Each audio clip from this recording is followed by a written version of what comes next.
s'interrogeait sur la proposition du terrain de Réampol, qui avait qualifié ce choix, je cite, d'entourloupe et d'embrouille. Il me semble nécessaire de rappeler les éléments suivants. Tout d'abord, à ma connaissance, le seul terrain à avoir été fléché par la communauté de communes pour le lycée sous votre présidence, Madame Lemar, était le terrain situé à Réel, de René Cassin, terrain numéro 6, dans le document qui vous a été diffusé. Madame Lemar nous explique que le choix de Réampol est une entourloupe parce que ce terrain, premièrement, n'appartient pas à la collectivité, et secondo, n'est pas constructible à court terme. Je voudrais juste faire remarquer à votre Assemblée que c'est exactement la même chose pour le terrain de Réel qu'a choisi Madame Lemar. J'ai d'ailleurs reçu personnellement les propriétaires de ce terrain qui souhaitaient le vendre à la collectivité. La grosse différence, je dirais, entre ce terrain et celui de Réampol, c'est que celui que je vous propose, il est plus proche des installations sportives, beaucoup plus proche de la gare scolaire, plus facile à gérer en termes de terrassement, plus facile à gérer en termes d'accessibilité. Je pense donc que c'est un bien meilleur choix.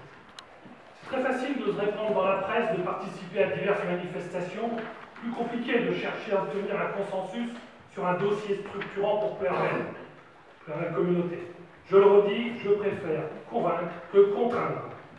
À la lecture de ces différents articles parus, je vous dirais, j'ai eu franchement l'impression, Madame Lemar, que vous regrettiez que ce dossier puisse aboutir. Bien sûr, un échec aurait permis de critiquer la politique de Patrick Le Diffon, alors je suis désolé, mais oui, un terrain sera choisi ce soir et il répondra à la fois aux exigences de la région et aux intérêts de plus la même communauté. En totalité, il porte effectivement sur le choix d'un terrain pour l'implantation du lycée. Nous sommes là-dessus sur la proposition qui a été faite, effectivement, que vous avez pu voir dans ce bordereau, qui est justement d'acter sur un terrain fléché. On vous a fait parvenir un document où il y avait le choix entre 6 propositions, 6 terrains qui pouvaient véritablement accueillir, je dirais, ce lycée public dans des conditions d'acceptabilité qui sont quand même différents, avec un chiffrage des coûts induits. C'est évident que ici, il va falloir réaliser des infrastructures routières plus soutenues. Ici, il y a du terrassement important. Là, il faudra pourvoir certainement une gare routière supplémentaire. Ici encore, imaginez que demain, il n'y aura pas assez d'infrastructures sportives parce qu'on est trop loin. Tout ça, ce sont des éléments qui ont été mis à plat et qui sont regardés de très près pour pouvoir véritablement choisir un peu ces éléments. C'est vrai que dans ce bordereau, vous avez souligné, Madame Lemar, que la proposition qui est faite est déjà fléchée. Je l'ai fléché tout simplement parce que c'est un choix qu'on s'est accordé, je dirais, l'ensemble du bureau communautaire. Je dis bien autant les maires que les autres membres du bureau communautaire. Certains, comme moi d'ailleurs, étaient adeptes d'un terrain un peu différent. Le terrain de Grosse-Sousse, c'est vrai, j'en ai souvent parlé. Maintenant, certains maires également étaient tout à fait de mon avis, mais quelque part, notre volonté de le faire aboutir. Et là, donc, quelque part, je dirais, on avait la nécessité, plutôt que d'être dans l'impasse, je dirais, moi j'aurais préféré que le choix soit fait dans le cadre d'une solution qui recueille ce que j'appellerais l'assentiment du plus grand nombre. Et c'est à ce titre-là que la proposition se porte sur un terrain qui va bien, qui est juste à proximité effectivement de celui de Rossousse qu'on avait précédemment fléché, qui est le terrain de Réampol, et qui va permettre justement de pouvoir offrir à la région une proposition qui est tout à fait en conformité, à mon sens, par rapport à leurs attentes. Il y a des demandes d'intervention. Je voulais laisser la parole à Mme Lemar, mais apparemment, elle s'est exprimée abondamment dans la presse, donc je vais prendre la parole. Mes chers collègues, nous assistons à une véritable partie de poker menteur. Un terme employé par Mme Lemar dans la presse, si je lis bien ce qu'elle écrit. Je lis avec beaucoup d'attention, parce que c'est souvent censé.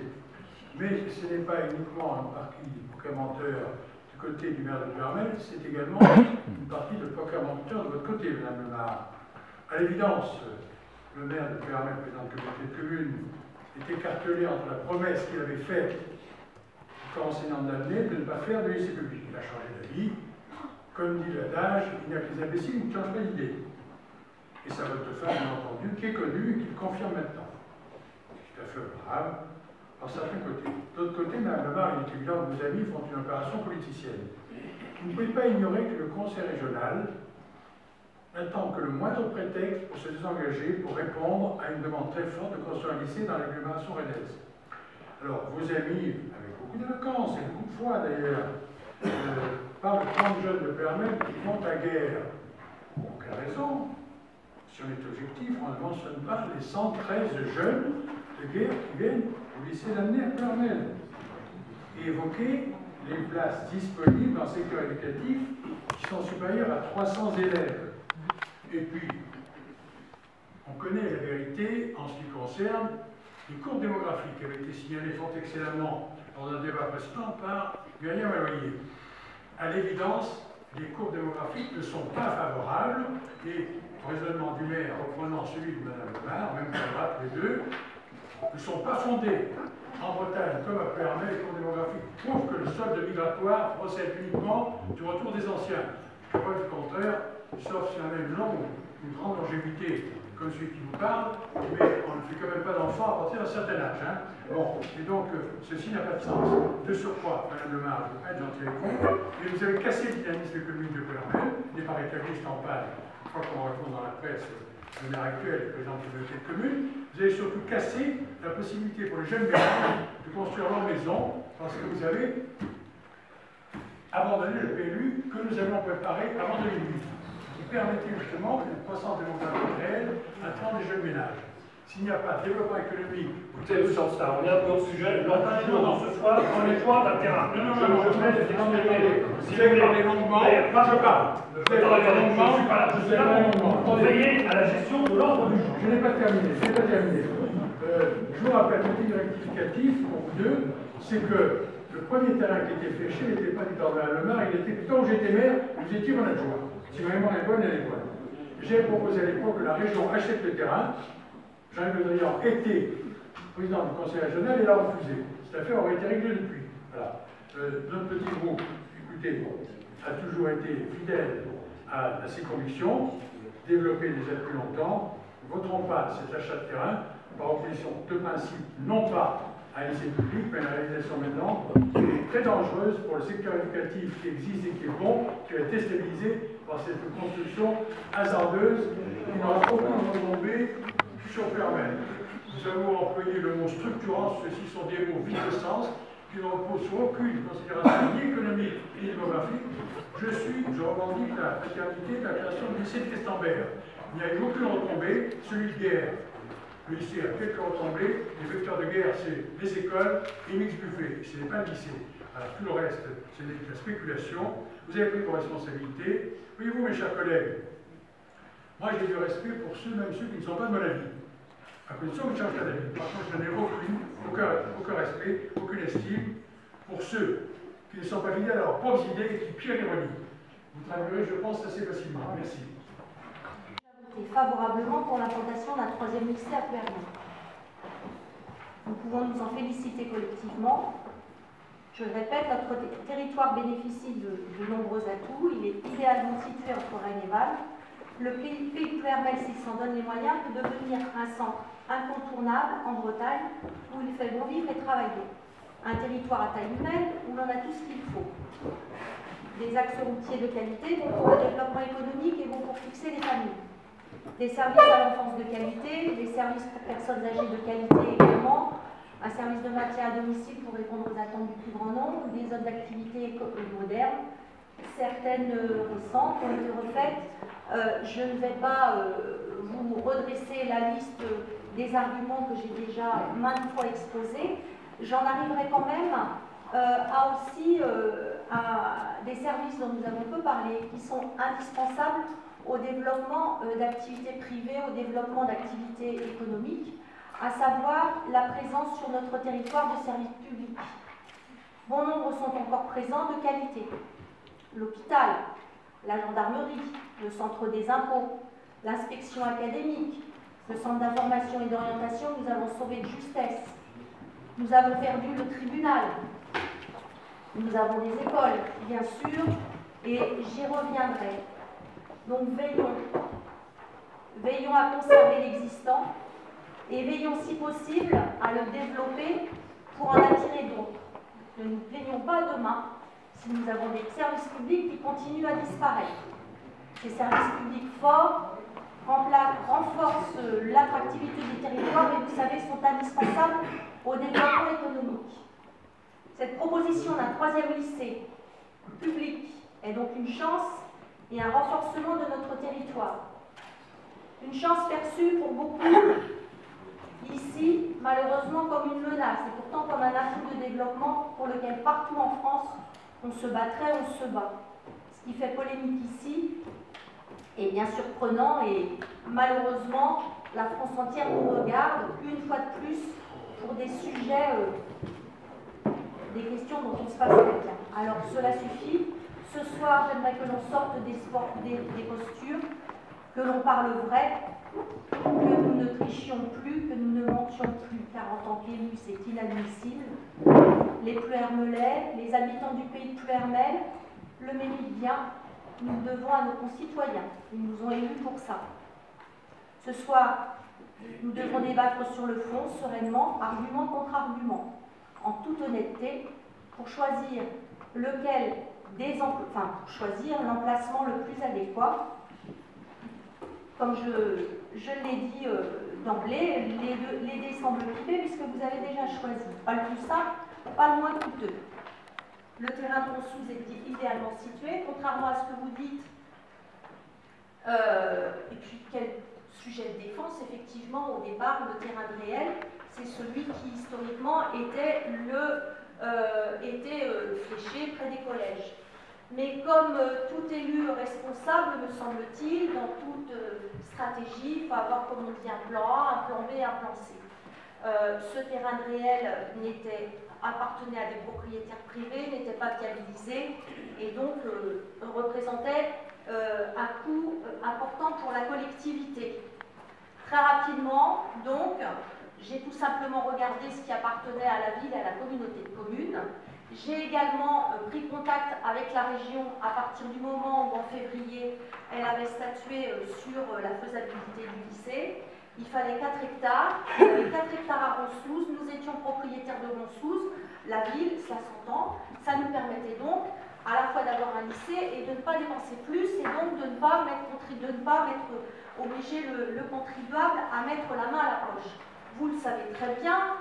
Là, quand même, je trouve que sortons un peu de ce débat polémique, puisque en tant que conseillère régionale, j'ai participé à une réunion à laquelle vous étiez, et où ce terrain a été très clairement présenté. Mais bon, ça c'est la petite histoire, et ça montre bien qu'on n'est pas là pour essayer de trouver des solutions, mais plutôt de se rejeter la balle les uns sur les autres. La seule parade que vous ayez trouvée, c'est qu'il est destiné au sport. Ok, moi je veux bien, mais je pense que soit des terrains de foot synthétiques ou une piscine peuvent tout à fait, pourquoi pas, être un rayon pôle. Rayon pôle sur le papier, c'est bien situé, mais on voit bien que, comme vous l'avez dit vous-même, nous n'en sommes pas propriétaires. C'est compliqué. Bon, une chose est claire, c'est que vous ne voulez pas du lycée, la ville de Pluhermel ne souhaite pas du lycée, et plutôt que de le dire, eh bien voilà une proposition alambiquée, coûteuse, et puis effectivement virtuelle, même virtuelle, dans cette délibération. Et j'en viens maintenant aux questions claires que je vous pose et qui amèneront aussi, j'espère, des réponses claires. La première, elle est donc d'ordre financier. Puisque donc Ronsouz nous faisait en sorte, nous sommes propriétaires du terrain de Ronsouz, je dis nous collectivement. Ville et communauté de communes sont quand même liées. La solidarité doit jouer entre les deux. Le contribuable Pluhermelais contribue également à hauteur à peu près 80% à la communauté de communes, et quand bien même. Tout ça, c'est de l'argent public qui sort, c'est de l'argent qui sort de la poche du contribuable. Donc la ville est propriétaire de Ronsouz. La ville pourrait tout à fait vendre le terrain à la communauté de communes, de l'ordre de 500, un terrain qui coûterait de l'ordre de 500 000 €, et puis la communauté de communes, donc il restait également les abords, les parkings à créer, ce qui fait un coût total de 1 million pour la ville. Aujourd'hui, vous nous soumettez au vote un terrain qui n'appartient ni à la ville ni à la communauté et qui coûterait, selon les estimations, 4 millions d'euros. Savoir 4 fois plus pour la communauté de communes. Donc deux questions. Mais ça j'aurai l'occasion de reposer la question à la ville. Mais bon, je le redis aujourd'hui, puisque ici cette séance est publique, et les habitants de la ville sont également des habitants de la communauté de communes, et je crois qu'on est tous responsables de nos budgets. Le budget de la ville est en déséquilibre s'il n'y a pas une vente de biens à un montant d'environ 500 000 euros. Aujourd'hui, on n'a pas de, sauf information contraire, il n'y en a pas de prévu, donc le budget est déséquilibré. Comment faire en sorte qu'il le soit à la fin de l'année? Et puis, au niveau de la communauté de communes, donc ces 4 millions d'euros n'ont pas été budgétés. Donc moi, je vous demande tout simplement, voilà, comment vous comptez financer tout cela. De plus, dans le bordereau, vous nous dites, vous parlez d'une aire de covoiturage. Donc moi, je voudrais savoir quel contact vous avez eu avec les autres collectivités, le conseil départemental, régional. Est-ce qui vous garantit qu'ils vont s'engager là-dessus? Quelle garantie avez-vous sur leur application financière? Idem pour le repoint sur une route départementale. Est-ce que tout cela est prévu? En clair, donc, quel montage financier et quelles conséquences sur le budget de la communauté qui aujourd'hui n'a pas prévu cette dépense, et donc in fine, quelles conséquences sur le contribuable? Deuxième question, il y en aura simplement deux. Cette procédure implique donc cette proposition implique une procédure longue, sans garantie d'aboutir aujourd'hui. Je ne vais pas reprendre de façon exhaustive tout ce que cela implique, mais outre la révision du PLU, la DP, les enquêtes publiques, tutti quanti, ça nous amène à une durée approximative de 2-3 ans minimum. Sans compter qu'aujourd'hui, donc dans la délibération, pas de prix, puisqu'aujourd'hui, vous nous dites donc que vous êtes en pourparlers avec le propriétaire, mais dans la délibération, vous nous dites qu'il faut s'adresser à France Domaine pour connaître le prix de vente. Donc aujourd'hui, il n'y a pas de prix de vente. Le prix des domaines, c'est environ 10-12 euros le mètre carré. Avec, je pense que le propriétaire, je doute que le propriétaire soit vendeur à ce tarif-là. Il faudra en passer par une procédure d'expropriation. Ça nous amènera, on ne sait pas où. Donc, est-ce que vous avez donc des garanties à nous apporter sur les négociations avec le propriétaire? Vous en avez fait acte dans la presse. Est-ce qu'elles sont et quand est-ce que vous envisagez qu'elles aboutissent? Bref, quel échéancier? Quelle perspective crédible nous donnez-vous pour ce lycée qui, je vous le répète, est attendu par la région Bretagne? Le président de la région vous l'a dit lui-même hier ou avant-hier. Et puis je vais rassurer M. Ancelin, nous sommes en session dans une semaine et lors de cette session seront annoncés, je l'espère, le lycée public de Plouermel. En tout cas, la région Bretagne réitérera la nécessité d'un lycée à Plouermel et annoncera la création de 2 lycées autres dans le bassin de Rennes. Voilà. Donc, la région se préoccupe du développement du territoire. Visiblement, c'est bien la seule. Donc, j'attends maintenant les réponses à vos questions, les réponses à ces questions, sans lesquelles